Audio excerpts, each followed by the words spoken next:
atekanye ikirere cyo kuri wa gatatu igenekerezo rya kabiri ndamukiza umwaka wa 2025.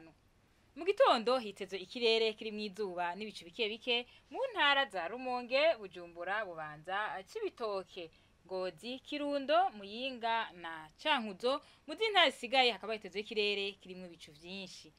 Ahazoba akanye gusumba handi ni mu ntara za Gitega, Kayanza na Ngozi, abipima bizobere ku dogere Celsius 13.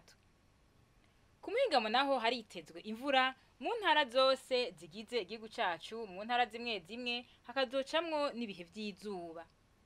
Ahazoba hashushe gusumba handi naho ni mu ntara ya Cibitoke, abipima bizobere ku dogere Celsius 29. Mu gitondo hitezwe yuko izuba rizoseruka igihe cy'isaha 12 zirenga iminota 4 rirenge igihe cy'isaha 12:08 z'umugoroba. Hano rero hagaruke n'amakuru atekanye ikirere mwatugire ikigo ca Ijebu kijejwe ivy'ibirere. Mwakoze cyane kuyakurikirana na hejo.